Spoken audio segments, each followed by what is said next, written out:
Magandang hapon, everybody. Welcome to the Walk-in Diaries. My name is Adrian. I'm the host. And today we have a special guest with us, and her name is Maddie. Maddie is a sound healer in Singapore, and now she's going to introduce more about herself. Maddie? Thanks, Adrian.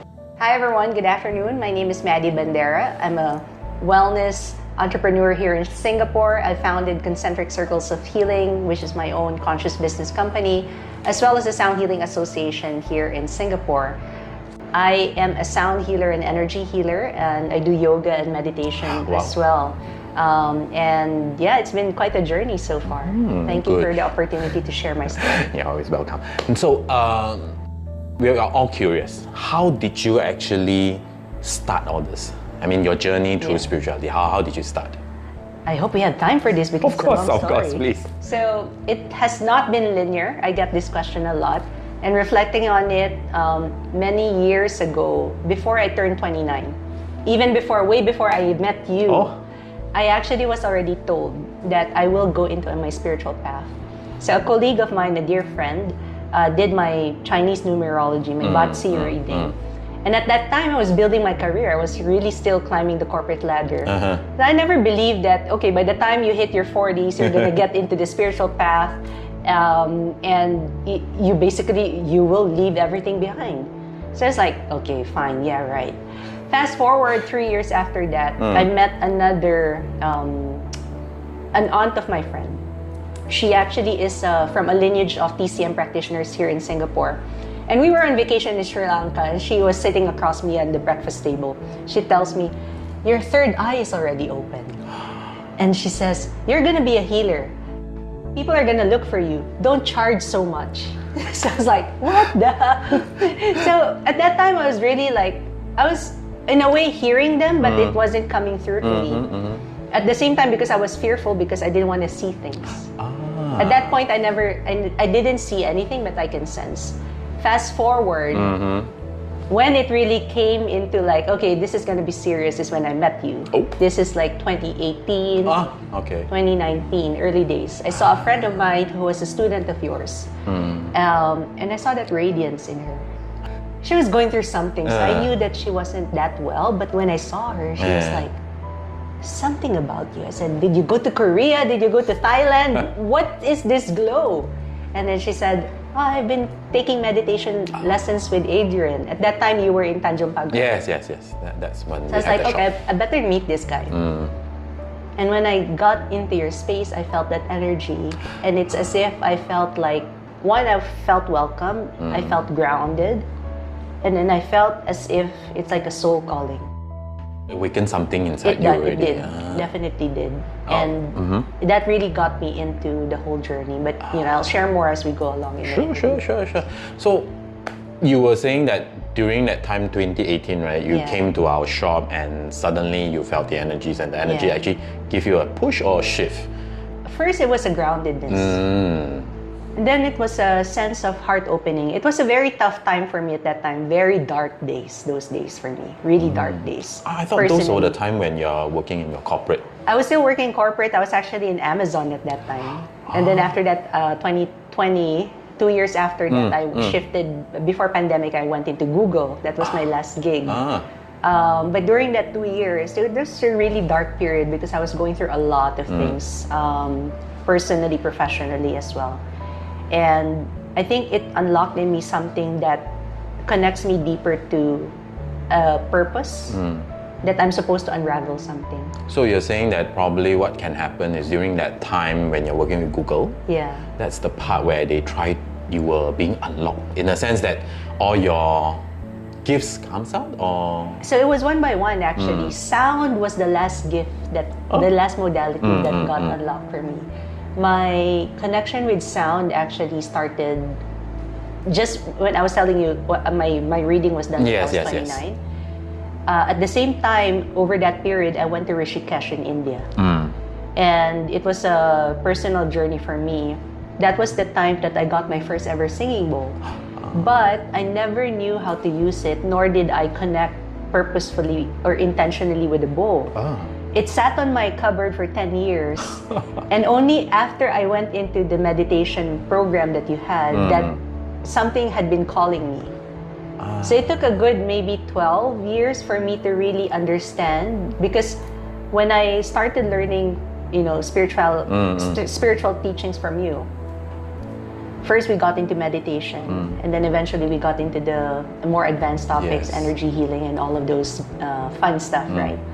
Sound really unlocked to me, for me, maybe around 2022, 23, which is really like way late in a sense.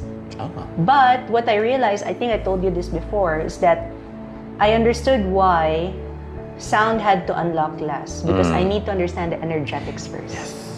And so in my mind, in a sense, if people see my journey, they would think that, you're kind of a fairly new sound healer. But actually, I learned things in reverse, because that's the most important, that's the most critical part. Because my mantra is that if you can't hold space for yourself, you really won't be able to hold space for others. Of course. And sound is just a medium, it's just a tool. So it's okay to learn the technicalities, but if you don't really understand how to alchemize and transmute, which what I learned, right, then it's going to be a little bit on the surface. So basically, you already gotten your basics. My foundation. Your foundation is done properly. So that's where your full ability of sound is being activated to the point where you're now holding spaces, conducting classes, going to do retreats and stuff like that. Right. So with that in mind, right, or with that skill that you have right now, so for those people that you have been working with, how do they feel about the sound healing and all this? What are the feedbacks that you have gotten so far? It's been quite a journey. Of course, I mean, learning about something new, you have to understand the technical aspect of it. When I was still starting, I was very enthusiastic in terms of like playing for people. So I would have the tendency to be a little bit too enthusiastic, a little bit more performance-based, which is not what we want to do when we are working with sound. Because when we are working with sound, we want people to be not in fight or flight, but we want them to be in a rest and digest mode. We want them to be in coherence. And so over the years, I actually was able to refine my craft. Over the years, what I really, and especially in the last few months, or last 1 year, one thing that really got clear for me is the purpose and why I'm doing this. Two main things that happened in the last 1.5 years. One is that during me receiving a sound healing session, something got unlocked in me that said, it actually took me back to the time of Lemuria. I actually was able to go back to when I was given the mission to come here at this time to share frequencies, to raise in the vibration, to unlock certain elements, to allow for the shift to happen. I saw that very clearly. So you mean you are one of the descendants from the Lermurian time, or do you just connect to the Lemurian energies? What's the difference? I feel like I was part of them because I was pushed out before they came down. I clearly saw that in a vision. Sounds like the Superman theory. Before the planet goes, you are just being lifted off. I was pushed out. Yeah, I wasn't the only one. So there are more Lemurians? At least one that I know, that we got both pushed out, and then we both agreed to come here, and then that's the mission, is to share frequencies.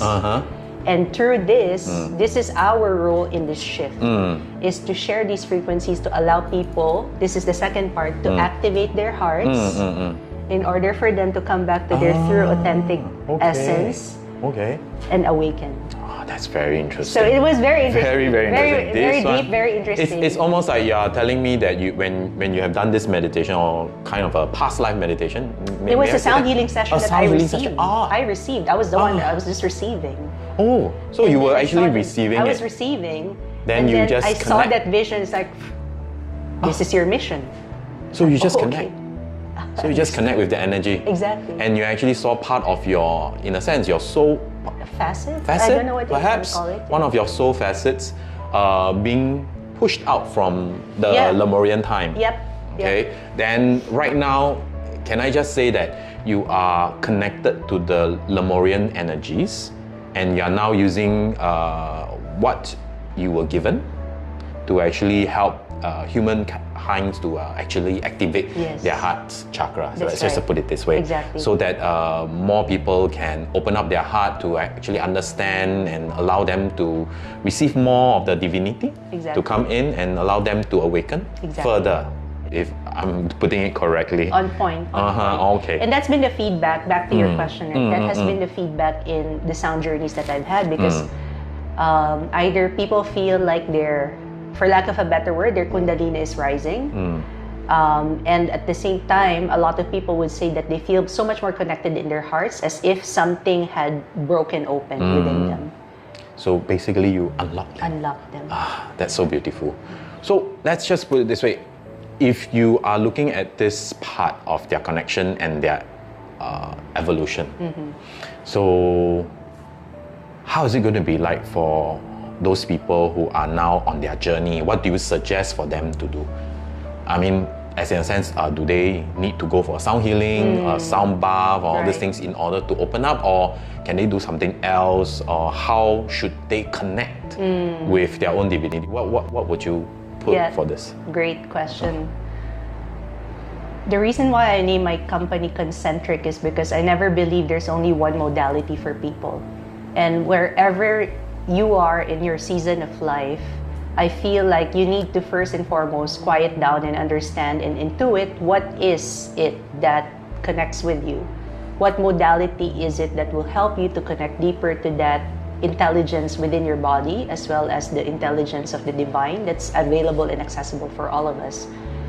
A lot of my clients get called to me because they need to rest. They cannot rest on their own. They can't do their meditation practice, so they receive sound. But for people who are already on that path, already on that journey, some are already, servicing, being of service to the world, of others. Interestingly enough, a lot of them don't have their own meditation practice, so I tell them that, okay, do your meditation practice.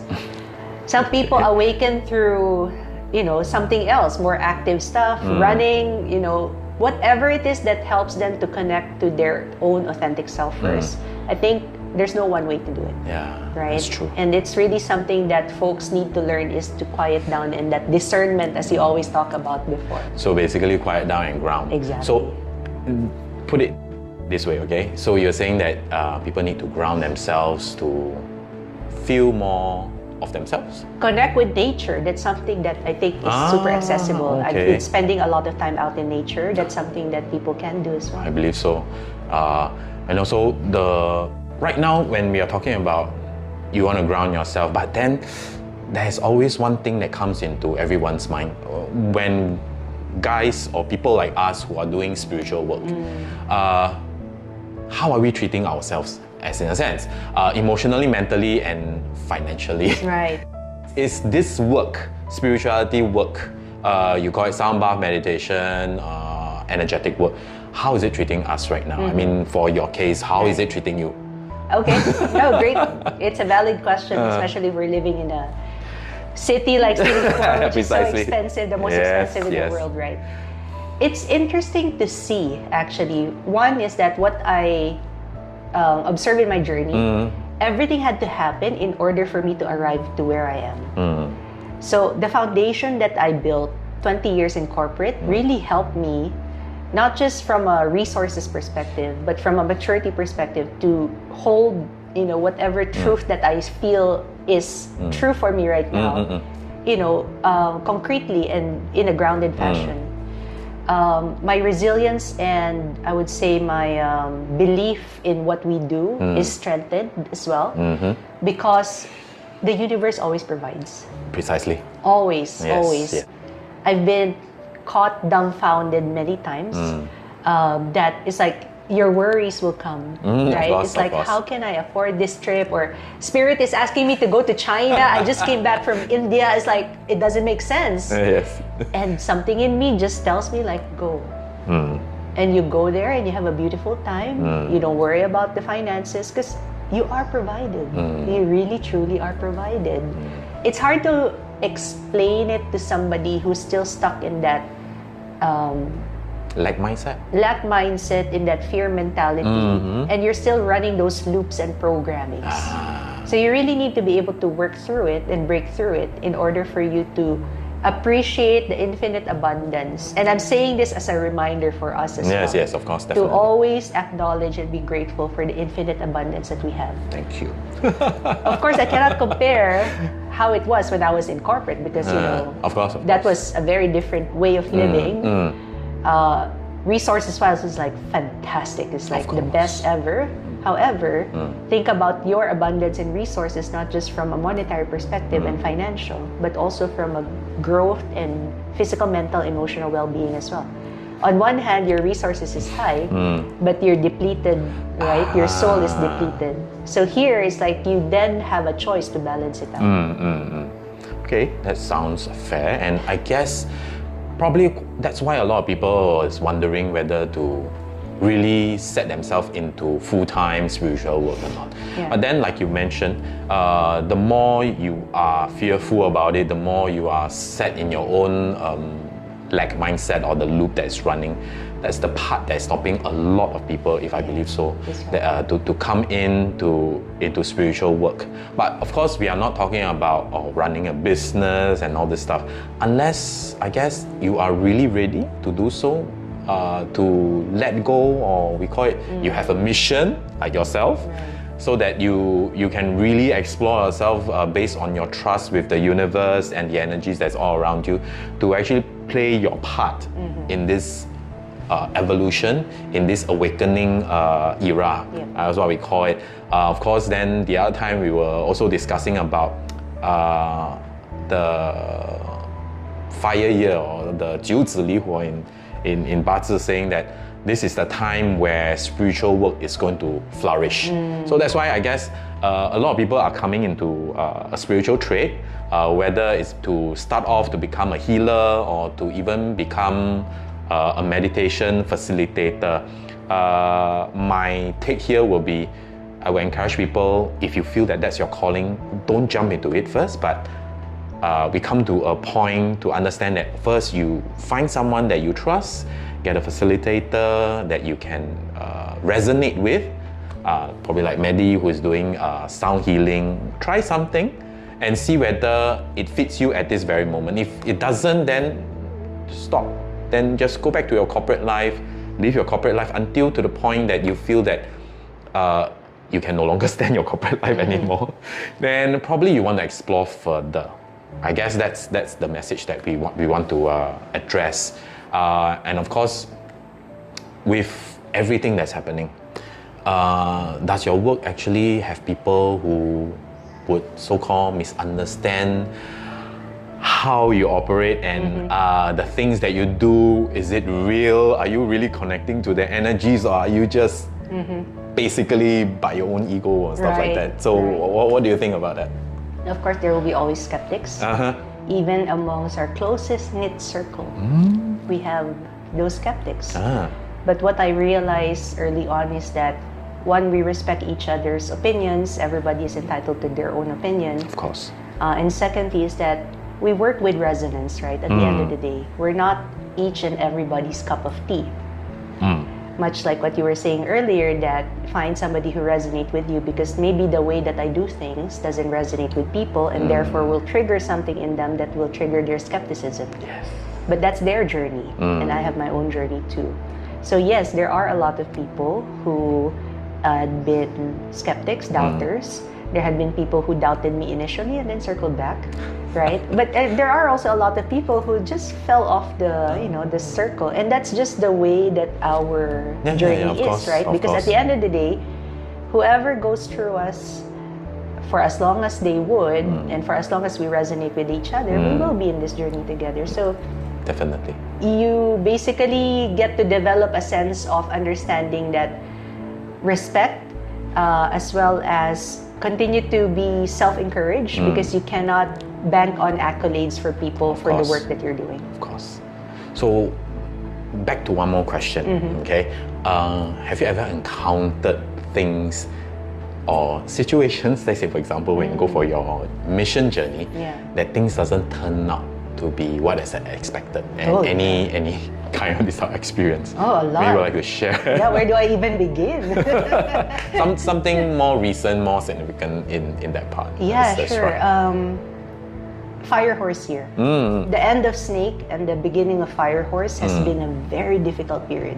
I don't know about you, but physically, mentally, emotionally, spiritually, it has been very exhausting. Last year till now, right? Yeah, from I think December. Around that time. Yeah, around that time. No. December until March this year. Yes. What was so difficult is the missions accelerated so much that I was hardly in Singapore. It's like every 2 weeks I would travel, or I would have extended. It's like the whole of February I wasn't even here in Singapore. I was supposed to celebrate my company anniversary, but Spirit led me to do something else. I think the toughest is when several things are happening. One is you're running a business, so you're still in that grounded human 3D, mode of living. At the same time, Spirit is really like so strong in terms of nudging you to do something, either to complete a mission or to complete your own karmic lessons as well. So when it all comes together, that your karmic lessons are happening, you're physically experiencing things. Your heart is also experiencing things, especially when it comes to matters of the heart too, Precisely. right? And then you have a logical part of you that you need to run your business, right? You have people who are, banking on your company, etc.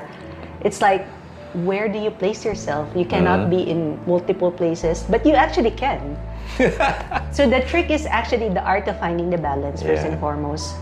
The art of trusting, the art of holding space for yourself and healing. Because at that point, when I was, without going through the specifics, I was traveling, I was doing mission work, I was doing part of my work as well as part of my company. I was going through 3 countries at that time, Vietnam, India, and then I went to China eventually.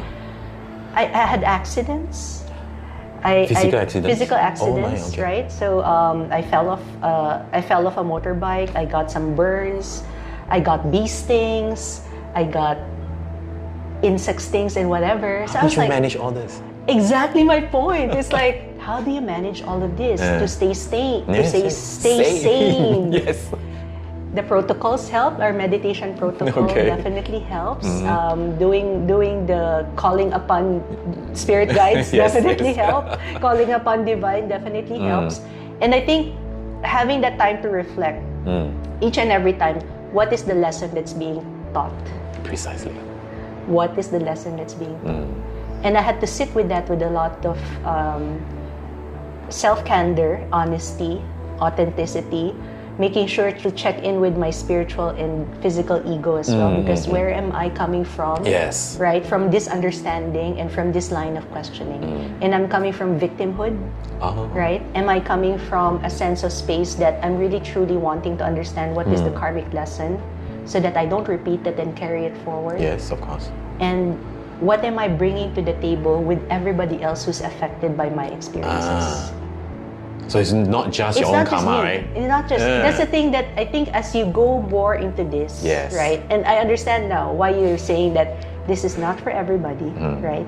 Because there's so much more layers that you need to understand, right? It's not just this human emanation that you're not worried, but that you are being taught to understand. Yes. You have to look at it from a collective perspective, that there's no separation between any one of us anyway. What I'm experiencing is something that people will experience too, right? And I'm clearing things for people too. In a sense, yes. In a sense. Whether we like it or not, or whether we get gratitude for it, doesn't matter. It doesn't matter. Yes, of But course. at the end of the day, it's like, it's a massive lesson for me to understand that this is actually what spirituality means. Understanding the multiple layers of dimension, the multiple layers of things are happening at the same time, but you don't get lost and you still continue with your own journey, if that makes sense. Yes, it does. Because end of the year, right, it's always like that. End of the year, the energies are always there for us to clearing. So it can happen to us as an individual or collective, like you mentioned. All the people around you are really confused, or they are anxious, triggered by your accidents, by the things that is happening. Why aren't you here at this time, and all these things. So in a sense, by the end of the year, usually it's like that, end of the year, beginning of the year, we are treading on multiple karmic lessons that's running. And it's not just ours, but it's linked to other people. Like you mentioned, we are all connected. Right. Let's just put it this way. And when we do our part by understanding, fulfilling, and resolving our own karmic issues, of course you can't throw it away. End of the day, it's just your choice. Through that, you actually settle yourself, making a choice.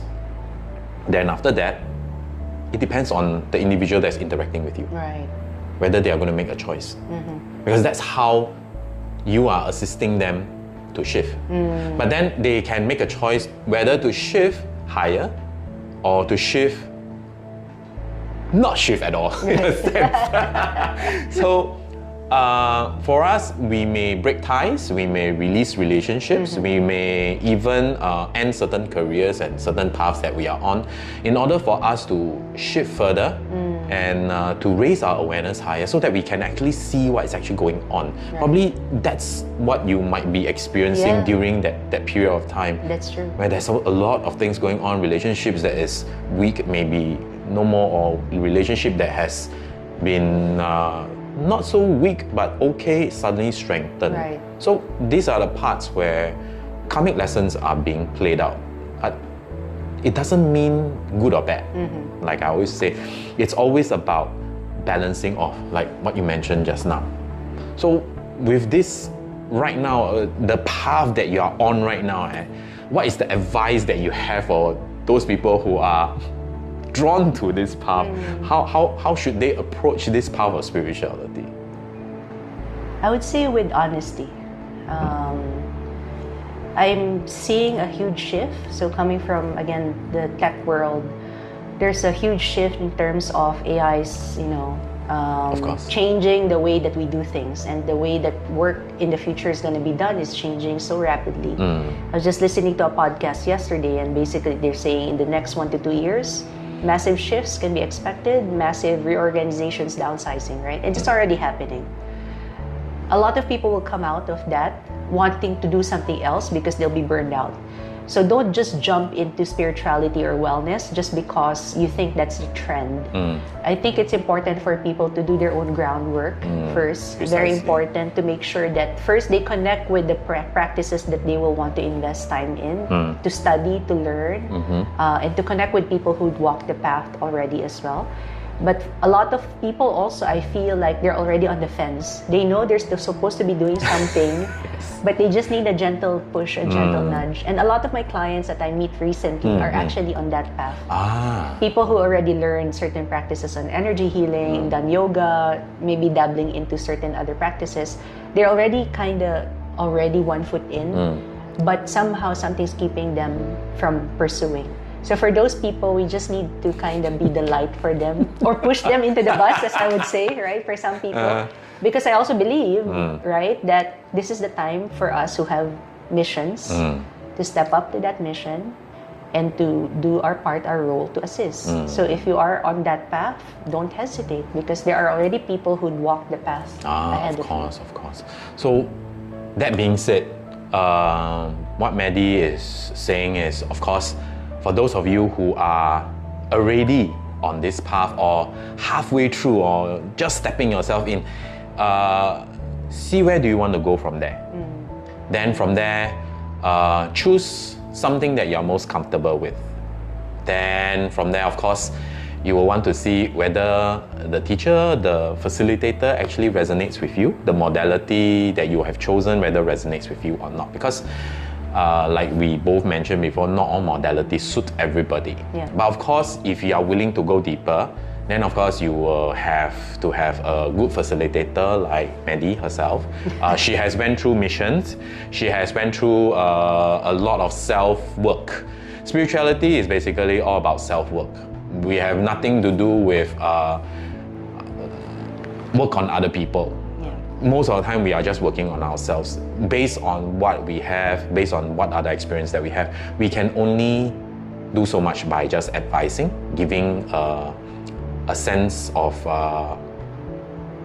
advice for those people who are on the path. But of course, then to the point where we also have certain things that we do not do, right? So let's say, for example, if someone were to ask you to help them to get rid of certain things, negativities, energies, and all these things. What's your advice on that? So funny, somebody did ask me just Okay. 3 days ago, and I wasn't feeling well. So first and foremost, of course, I mean, knowledge-wise, I know how to do it. Yes, based on of what I course. learned. But I have to check in whether my energy is ready to do it or not. I cannot be coming from a spiritual ego that I can do it. Yeah, I know how to do it for you, right? Let me do it. I can do it and charge a hefty sum because there's a fair energy exchange with all of this, right? So, of course, the answer is check in with yourself. I check in with my guides whether this is really a mission that I'm supposed to, and if it's not, then I refer them to somebody who can, like yourself or some other folks from our cohort. Okay. Yeah. Thank you. So for that being said, we have come to the end of part 1 for this episode. We will have an episode 2. Maddie will still be answering some questions that this time will be a bit more personal.